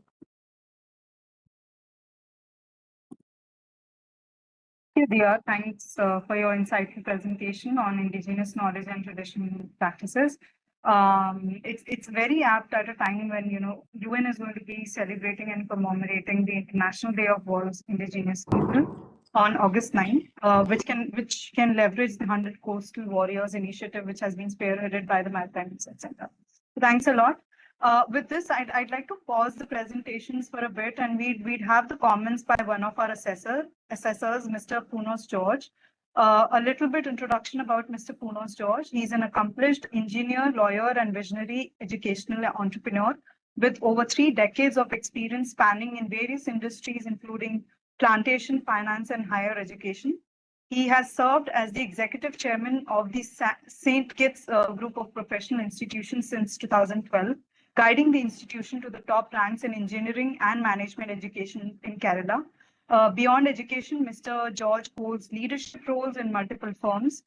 His multifaceted expertise and forward-thinking leadership makes him a powerful force in shaping the education excellence. Over to you, Mr. George.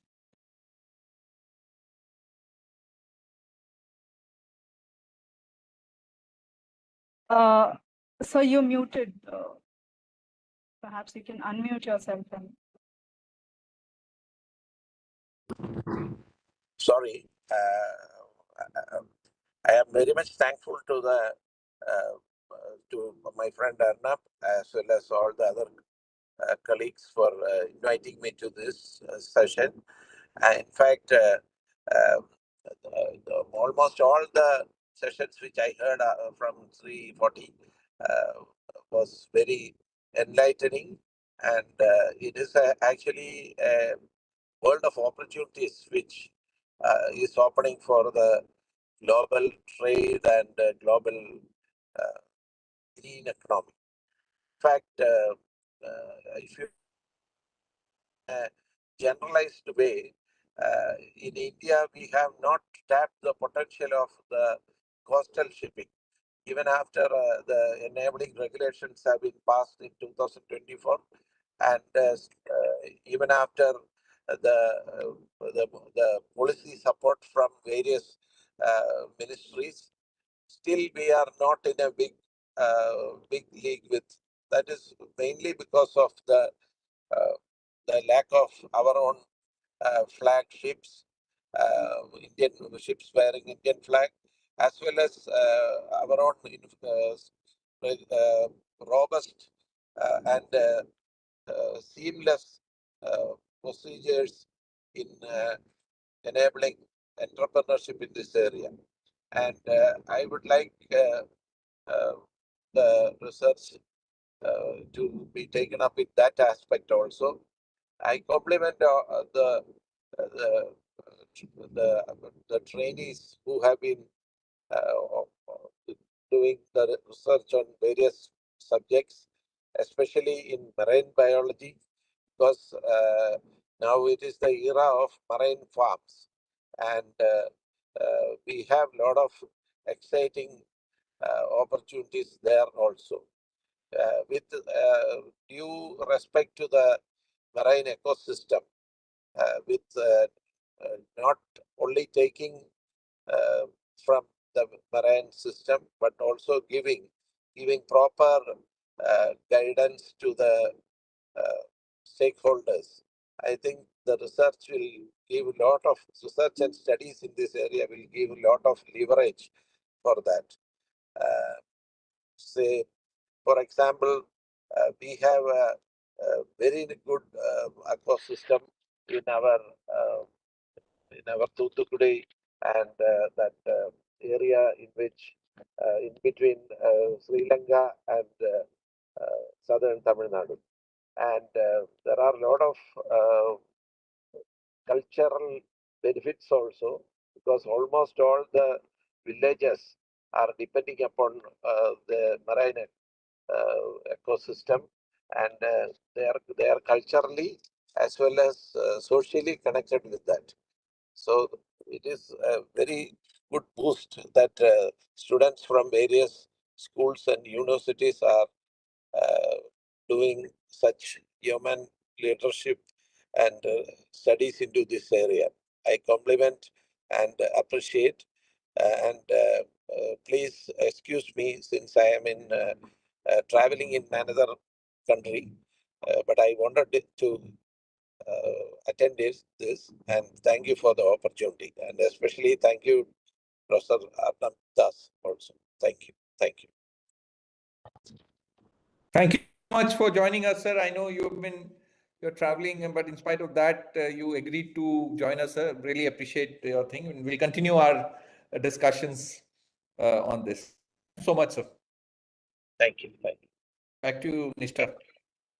Thank you. Thank you so much, sir. Thank you, Mr. George, for joining us. Now back to the presentations. We have our third last presenter now. We have Mehak with us, who's studying English at St. Stephen's College, University of Delhi. And the topic of her presentation is Strategic Narratives for UDA, Utilizing Media and Civilizational Diplomacy.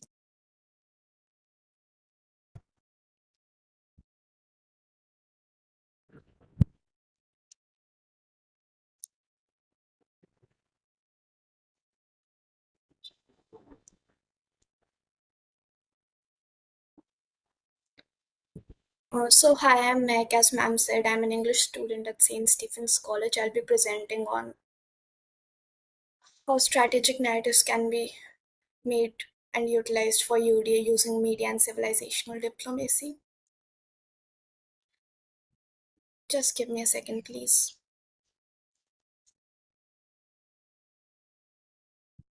Yeah, okay. So, firstly, a narrative is not just information but a story that shapes perception, inspires action, and assigns meaning. Any narrative that focuses on UDA should emphasize on its multifaceted contributions, such as how ocean is a shared heritage. Because marine ecosystems are interconnected, we all share responsibilities for safeguarding their health. UDA can also help in a secure future by not just focusing on defense, but also on safeguarding maritime trade, ensuring energy security, and preventing illegal activities like smuggling and IUU fishing.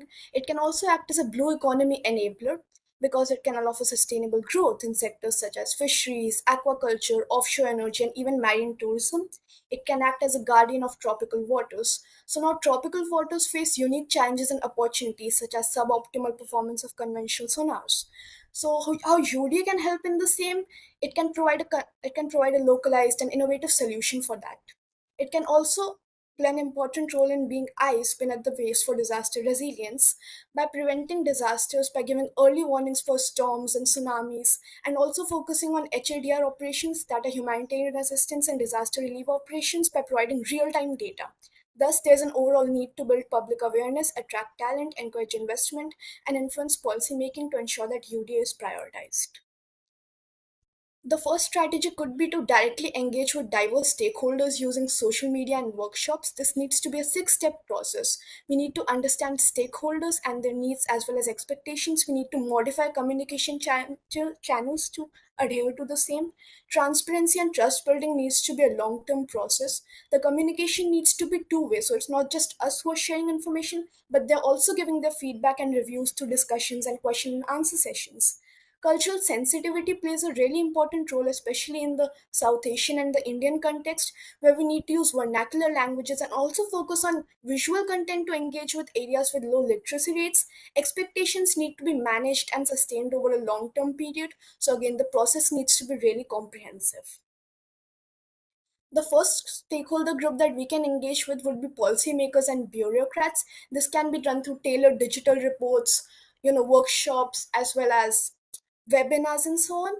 And the narrative focus here needs to be on policy implications, economic benefits, as well as how UDA can help in flagship government initiatives such as the Blue Economy Mission. High quality infographics can also be used for the same, as you can see on the image on the right. Scientific community and researchers are another important stakeholder group that can be engaged with using joint publications in academic journals, data exchanges, open data sharing wherever appropriate, exclusive webinars, and so on. The narrative focus here needs to be on technological advancements as well as scientific breakthroughs that UDA enables, along with research collaboration opportunities. Industry and private sectors could be engaged with through business to business communication channels, industry summits, both online and offline, as well as compelling UDA case studies of successful applications in sectors such as deep sea mining, offshore energy, and sustainable aquaculture. The narrative focus here needs to be on innovation ecosystems as well as investment opportunities. We can also have a predictable regulatory mechanism that is based on MSP. Fishing communities and coastal populations are yet another important stakeholder group. We need to directly engage with them through localized workshops that are conducted in vernacular languages, community radio programs, as well as short videos that can be disseminated through local networks. The narrative focus here needs to be on direct benefits to livelihoods, enhanced safety at sea, sustainable fishing practices, as well as disaster preparedness through early warnings for natural disasters such as tsunamis and storms. General public and youth needs to be the broadest stakeholder group that we can engage with through social media campaigns on Instagram and YouTube, interactive museum exhibits, school level educational programs, as well as citizen science platforms. The focus here needs to be on, as you can see, acoustic capacity and capability building by telling them about career opportunities in marine science and technology, as well as fascinating facts about the underwater world, so their knowledge is enhanced. Now, besides engaging with direct stakeholders, we also need to focus on media influences to shape public opinion and policy discourse. This can be either done through traditional media such as newspapers and television news, where we can utilize op-eds and concise press releases to focus on UDA's research milestones as well as the new technology that has been deployed. Press interviews on national television news channels can also be conducted with experts who can talk about disaster preparedness, marine security challenges, as well as economic benefits, which are all topics that appeal to a mainstream audience, so the broad audience can be collaborated here. Digital news portals such as online magazines and blogs, specifically the Diplomat and London School of Economics, the South Asia Center in particular, can be used to publish feature articles and investigative pieces on UDA's real world impacts as well as its policy initiatives. Data journalism can also be used to visualize UDA's immense insights. Thus, the goal is to consistently inject UDA narratives into national conversations and frame it as an essential investment for India's maritime future. Civilizational diplomacy for UDA, particularly in the IOR and Indo-Pacific, plays an important role in a narrative strategy here. Now, what exactly is civilizational diplomacy?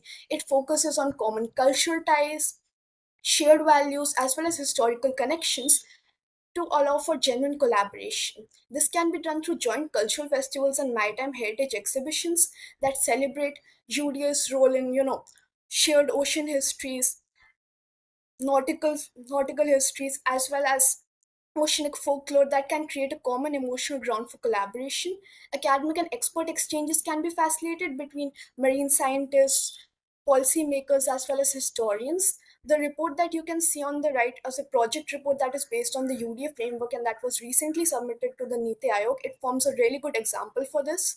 Common narratives of ocean stewardship can also be built using joint educational materials and public awareness campaigns on UDA concepts, modern tools, as well as indigenous technologies, as well as their knowledge and traditional practices. The e-learning modules provided by MRC on the image on the right form a good example of how common narratives can be built to ensure ocean stewardship. Now, the IFC IOR is the Information Fusion Center for the Indian Ocean region. We have a case study on the same. It was built by the Indian Navy in 2018 to allow for data fusion from various sources to create a common operational picture. Its motto is information sharing for safe and secure IOR. It has international liaison officers from over 28 countries to allow for trust building and personal relationships. Media influence plays a really important role here as it publishes regular reports, conducts workshops, and engages with media to focus on its role on combating threats such as illegal fishing as well as piracy. Now, while it is focused on surface MBA, it is pretty relevant in providing a blueprint for how UDA insights, once collected, can also be disseminated regionally to build trust and a shared understanding through media influences and civilizational diplomacy. Lastly, innovation in UDA narratives and outreach is pretty important to take a strategy forward. This can be done through immersive experiences such as virtual reality and augmented reality to allow people to literally dive into the underwater world as well as engage with marine ecosystems and UDA operations in a truly fun way. Gamification can also help, especially for younger audiences and school students, to allow them to experience ocean health as well as UDA's role in enhancing the same, marine security challenges. They can learn about all of that in a fun and interactive way through the use of games. Citizen science platforms can also be used by developing mobile apps to report coastal challenges as well as acoustic monitoring of marine life to allow the public to participate and feel a sense of shared ownership and contribution. Data storytelling and public dashboards can also help to translate complex UDA insights into simplified and interactive dashboards that visualize marine traffic, pollution hotspots, and climate indicators to allow for informed decisions to be made. And that was all about how UDA strategies can be developed through a two-pronged approach of media influences and civilizational diplomacy. I would like to thank you all for your attention. Thanks, Meg. Thanks for giving the tips and tricks for enhancing the outreach. Our next presentation is on the similar lines. We have Maria Celestina Fernandez, who's also studying English at St. Stephen's College, University of Delhi, and she will also be presenting on the topic outreach methods for community building for enhanced UDA framework. Over to you. Thank you.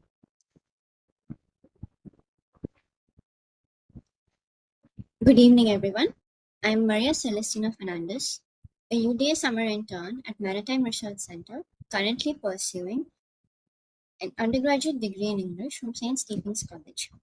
Today, I'll be presenting on utilizing the underwater domain awareness framework in community building. This is all my presentation will include, and I'd like to take you all through each section directly. There's this fact I've heard quite often, that humans know more about Mars than the ocean floor, and it is a sad reality.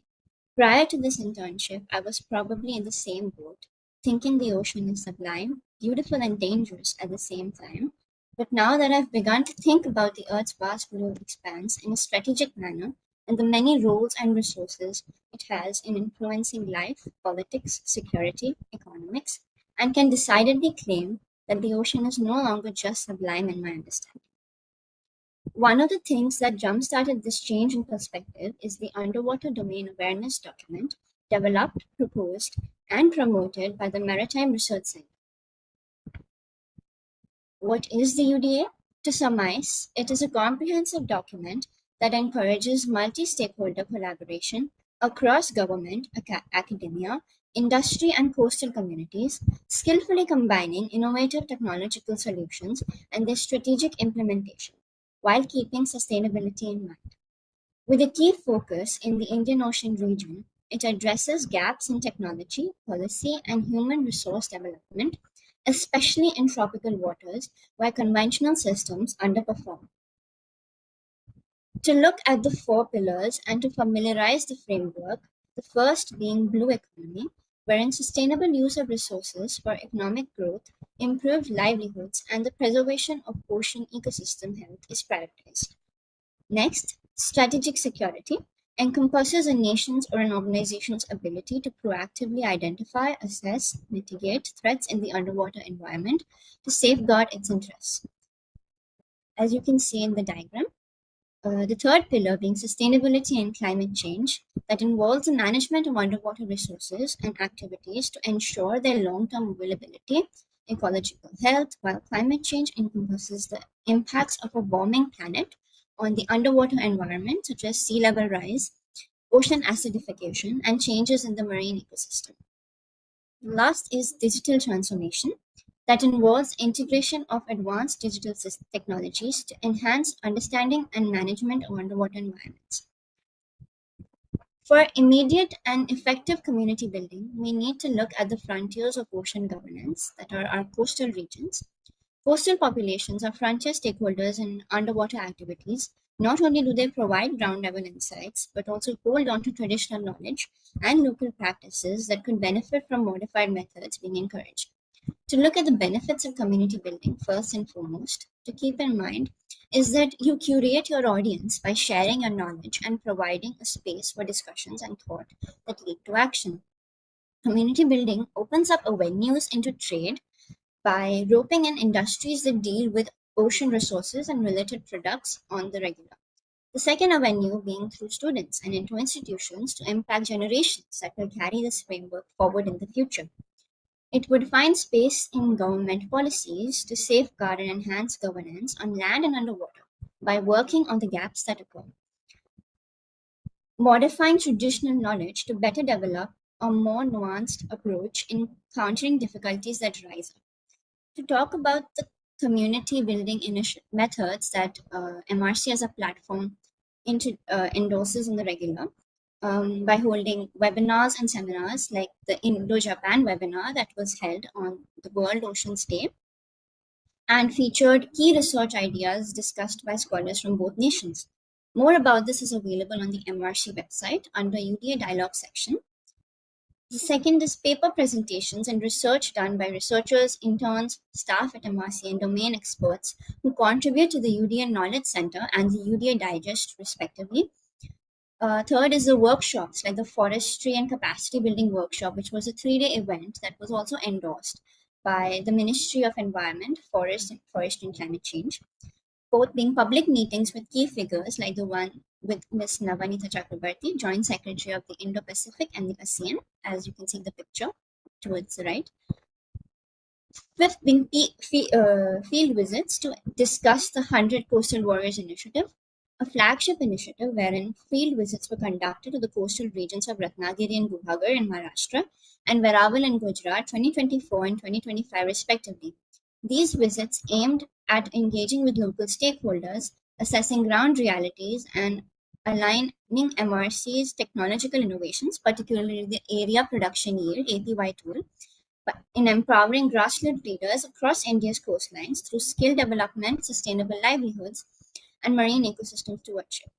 Regional and community stakeholders included seaweed farmers, self-help groups, fisher folk, NGOs like Parivartan Foundation, state government bodies such as Mavim, and private partners including Climacan, as you can see in the pictures.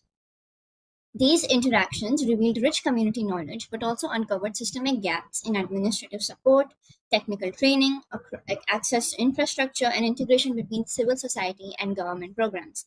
The suggested implementations that I have listed that could be useful to build upon the primary initiatives discussed include partnerships that the platform of NDT or Nirdhwani technology brings in. It would help in getting like-minded people on board, and this initiative would involve government bodies, national and international domains, actively conducting joint events with them, which will warrant recognition and visibility. Second being external publications, that would help in getting more input and access through publications in magazines, newspapers, blogs, and other research domains, a project that Mehek and I are currently working on. Diversifying social media plans and interactions, say using expert tweets and current needs or events and public meetings, Instagram to get the youth and enter into mainstream discussions, and LinkedIn as a professional repository of all activities. Another key initiative would be to introduce the e-learning modules as part of university climate change awareness curriculums and promoting small achievable goals and actions that can be implemented by students in schools and universities. To talk about the impact of utilizing UDA framework in community building, let us look at the following pointers. First being strengthened maritime security, that would A, enable real-time underwater surveillance, B, support interagency coordination and a faster response to maritime incidents, C, enhance India's strategic posture in the Indian Ocean region. The second being environmental protection, that would A, promote acoustic monitoring to track marine pollution, habitat degradation, and species migration, B, help mitigate the impacts of shipping noise and offshore drilling on marine ecosystems. The third pointer being sustainable fisheries and blue economy. This would improve fishing population tracking and check illegal, unreported, unregulated fishing. B, support aquaculture and marine biotechnology through precise underwater data. Fourth pointer being disaster preparedness, that would enable early warning systems for underwater earthquakes, tsunamis, and cyclones. B, strengthen coastal resilience through better evacuation planning and infrastructure design. The fifth and last point being diplomatic and regional cooperation, that would A, build trust through data sharing and joint research with neighboring countries. B, position India as a responsible maritime leader in the Indo-Pacific strategic space. and to talk about the public access, that these impacts would further serve as fuel to arenas of public access that would undertake a capacity building, that would establish centers of excellence for the UDA, research, skilling, and innovation. Second, promote academic programs in underwater acoustics, marine robotics, and ocean policy. Three, would involve community engagement through the launching of awareness campaigns targeting coastal communities, youth, and policymakers, and encouraging citizen science, local participation in marine data collection. The fourth being policy integration, which would embed UDA into national maritime strategies, blue economy plans, and disaster management frameworks. For example, making it a part of the NDCs and the SDGs and to keep a track of achievable goals. An article on the same is also available on MRC's website, as I've included the scan code and the template for it. It would also help to align with international conventions like the UNCLOS and collaborate through platforms like the IORA. Last, I would like to end my presentation by mentioning that community building does not just involve communication, it involves transformation through collective team effort. By engaging communities, we unlock the full potential of the UDA framework and pave the way for a secure, sustainable maritime future. Thank you so much for your time and understanding. This is the end of my presentation. With this, we move on to the last presentation of the day, which is going to be by Varsha Matthew, who's studying economics at St. Stephen's College, University of Delhi. And Varsha is here. Varsha, over to you.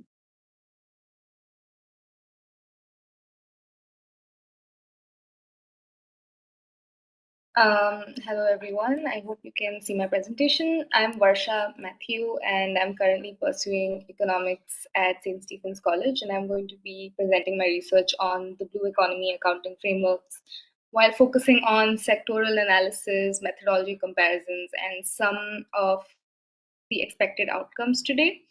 So as we all know, blue economy in the UDA refers to the use of ocean resources for economic growth, and blue economy accounting is a system that measures the economic, social, and environmental aspects of ocean-related activities with the goal of pursuing sustainable development.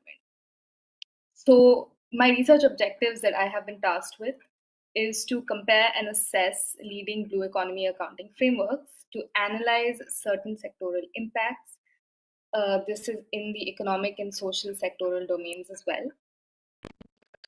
Lastly, hopefully, to create our own framework or structure after identifying some of the drawbacks in maritime policymaking after referencing to more successful international methodologies. So moving on, I chose two frameworks arbitrarily, but I chose them because they were more all-encompassing and relevant than the others. So two international frameworks that I chose was our generic SDG Life 14 Life Below Water and the OECD Sustainable Developmental Framework. For a quick brief on some of the insights on how each of the methodology works, SDG 14 uses a target indicator monitoring system.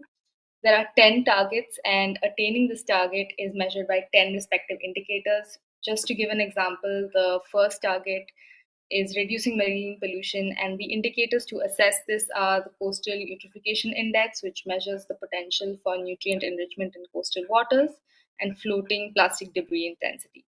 Now, the OECD Sustainable Developmental Framework is more economical and finance-based with good social and environmental survey background, but it's used more or less as guidance for government agencies to use when making their own frameworks and policies related to the maritime sectors.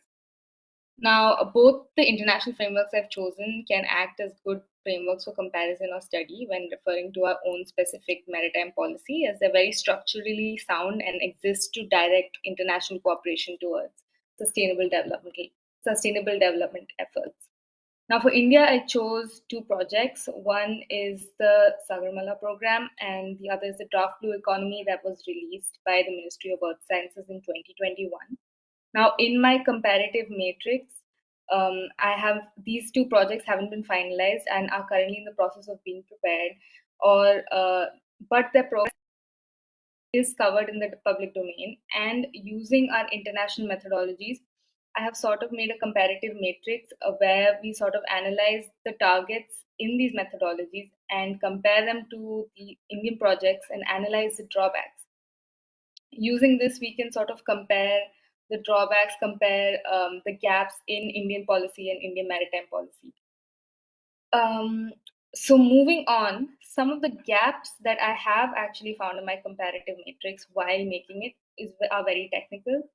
Since all of the methodologies that are being spoken about here are very distinct, there is no unified method for evaluating them across ESG metrics. So this complicates our comparative conclusion to a certain extent. Some of the things that I've also noted is that a lot of these sector-specific frameworks, case in point, the Sagarmala program, don't have strong ESG indicators. And by ESG indicators, I mean some environmental indicators such as marine biodiversity, emissions, or natural capital are not uniformly quantified. Ecological evaluation tools are missing, especially in infrastructure projects, case in point, Sagarmala program. And environmental and social indicators are potentially ignored in these programs and frameworks as well. To continue on with this point, there is a lack of sectoral coverage, and by sectoral coverage, I mean different induced and indirect impacts or aspects haven't been covered in the evaluation. In a lot of economic frameworks, the social metric is also very much lacking. A lot of these policies don't engage in community consultation most of the time and don't include social impact valuation as a part of their assessment. Moving on to the second part of my project is what I'm currently doing and what I'm currently working on, and that is the sectoral evaluation. The 5 sectors that I've chosen are the fisheries and aquaculture, shipping and ports, offshore energy, coastal tourism, and marine biotechnology, as these are the 5 major areas when it comes to blue economy accounting and blue economy in general. So when I'm doing this, I'm looking at sources, looking at broad data from official sources such as the Ministry of Fisheries, Animal Husbandry and Dairy, Ministry of Ports, the World Bank Blue Economy reports, etc. So over here, there are some major gaps and insights, but I believe over time, with a little bit of work, these can be covered as well. So I'm just going to be discussing some of these gaps. There is really high economic performance when it comes to fisheries and aquaculture, but there is a definite lack of ecological valuation within these economic metrics, as they don't take into account like fish stock evaluation depletion or loss in marine diversities. In most of these sectors, if I'm being honest, a lot of social impact data that has been found hasn't been disaggregated properly. A direct indicator of employment as a social metric will lack the assessment of other social issues like gender equity. In creation of ports and offshore energy specifically, environmental costs are not usually taken into account as they aren't that easily quantifiable. Effects and losses from oil spills, carbon footprint, underwater noise impact all have to be assessed within our relevant frameworks, and from the data that I've analyzed, they usually are not. Now, a problem with offshore energy, especially within the Indian context, is up to this point, there's negligible data. As far as I'm aware, India does not have any operational offshore renewables. So comparing this with international frameworks when it doesn't really exist also becomes a problem. Again, tourism also gleans many of the socio-political and environmental issues, just like the rest of them. Moving on, I'm going to be talking about a case study that I've been doing. This is my current focus at the time. So I took this on because I believe case studies are crucial tools for both coastal community understanding and underwater domain awareness, because they translate these abstract concepts that we're studying into local real world relevance. So I've specifically been researching a fishing community in the coastal region of Alapura, Kerala. And I've been like mostly making economic maps and zones of their livelihood and their income patterns and seasonal variations. I've been taking interviews with them and documenting their way of living and some of the challenges that they faced. Moving on, I'll be sort of speaking to certain governments and institutions that represent them to see where the gaps lie when it comes to the policies that we speak about and their contribution towards blue economy and other similar things that run in parallel to my work. In fact, all of the pictures that I've used in this presentation as well they also come from this field work or field report that I've been doing, and are a good example of how blue economy UDA awareness are really important when it comes to real world concepts and real world relevance. So let's move on to the plan ahead from now. So after this, we're going to be furthering my research project, and to do that, we'll be deepening the sectoral ESG evaluation. And for that, we'll be making templates of each matrix, and we can standardize the evaluation approach. To do this, we can assign proxy indicators like economic indicators. Economic indicators can include blue GDP, revenue, trade, and maybe some social indicators like job, equity, and livelihood. To standardize our evaluation, as I'd already spoken about before, in my comparative matrix, there were gaps when it comes to standardization. Once the sectoral evaluation is done, classification of a system linking Indian maritime sectors to the targets and indicators of internationally sound frameworks becomes easy, and that will be our taxonomic development. And the last step to my research project would be providing intuitive suggestions on Indian policy related to the maritime sector. And for this, I was thinking we could take inspiration from other sustainable production success stories from around the world. And hopefully, by the end of this project, we can come up with a comprehensive framework that can be suited to the Indian context but globally benchmarked. Thank you. This is the end of my presentation. And while studying the Blue Economy Accounting Framework, I found that it tells us what's at stake, but UDA tells us what's happening. And together, I believe they can enable sustainable, secure, and data-driven ocean development. Thank you so much for your time. Thank you, Varsha. Thank you so much for your presentation. And with this, we've come to an end to the presentation section, and now we will move on to the comments and feedback section. We have with us Ms. Tomo Kawane from Japan. I'd like to introduce you to her and talk a little bit about her. Ms. Tomo Kawane is an eminent scholar and consultant, bridging India and Japan with over 3 decades of lived and professional engagement in both countries. As an independent consultant, she has coordinated disaster relief efforts in Gujarat and advised various government, NGOs, and Japanese consulates on ground level development programs. She served as a senior researcher at the India-Japan laboratory at Kyoto University. Ms. Kawane leads immersive education programs, bilateral policy forums, and academic exchanges at the university. Her unique blend of grassroots experience, academic insights, and cultural fluencies make her a powerful voice on the India-US-Japan cooperation. So I would request Ms. Kawane to share her comments with all of us. Thank you, Nishita, for inviting me for comments. Actually, today I'm quite impressed to see very young scholars from different institutions. And I don't know whether you have intentionally planned or not, but ladies, it's quite unusual to find any forum which have so brilliant scholars from the group of women, so which is quite impressive. And another part is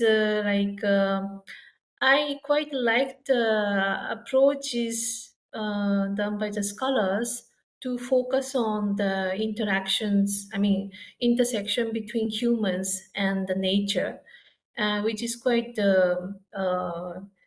important in the age of this climate change.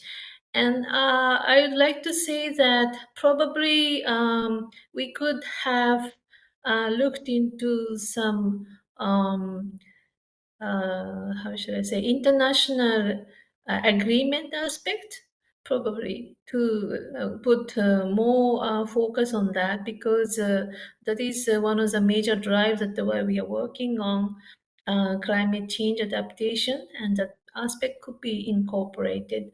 But otherwise, the kind of diverse topics and pressing needs of academics to focus on these issues. That's quite impressive. Thank you so much. Thank you. For your comments. We are very grateful and happy that you could join us at the nick of the time we gave out the invitation and you joined us. So thank you very much for joining today for our presentations. With this, I would invite like anyone from the audience if they'd like to speak. I especially call out Mr. R. Chandrasekhar, who is here with us, if he has any comments to share.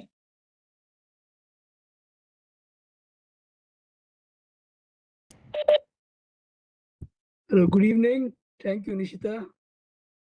And I endorse what Professor Kavani said. The focus should be a little more than, if there's a little more depth, it covers international agreements, they would be very, very holistic presentations. Other than that, I was very impressed. It is very, very encouraging to see young ladies making such outstanding presentations. They're very young. So we should also calibrate our expectations from them. But they did very well. There's an enormous amount of research which has gone in. I belong to a research organization myself, so I watch how elders do their research. But if young children, then the prospects for this country are very good. I'm very, very happy for that. And I thank Das sir for this opportunity to join in. It has been a huge learning curve for me. There are many things which I didn't know, which I picked up from young, bright scholars today. I'm privileged. Thank you very much. Very grateful. Thank you, sir. Thank you so much. And thank you very much, Ms. Kawane, for joining us. And I think the presentations were reasonably good. And the young scholars have done good work. And as you mentioned, sir, I think we have to catch them young because they are the future and they will. So we feel satisfied at MRC that many young people are getting introduced to this domain of underwater. And I think there is significant potential for for growth and prosperity if we take this seriously. So thank you very much, sir, for joining us. Thank you for the opportunity. Sure.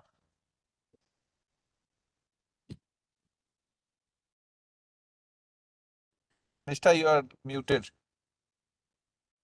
So sorry.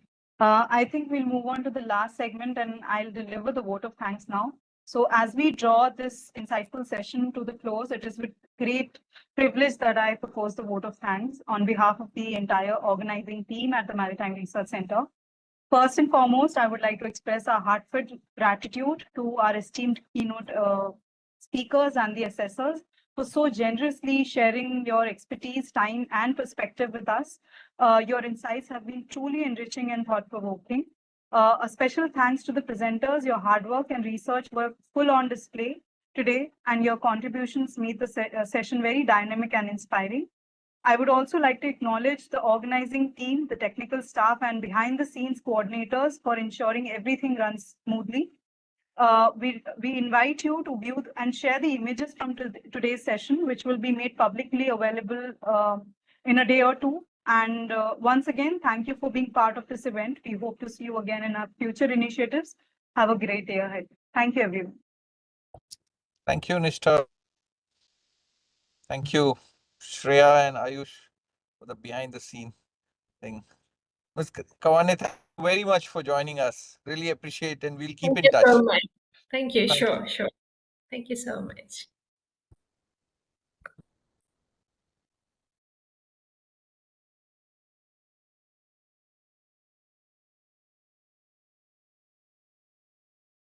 Yeah, I think you can end the meeting.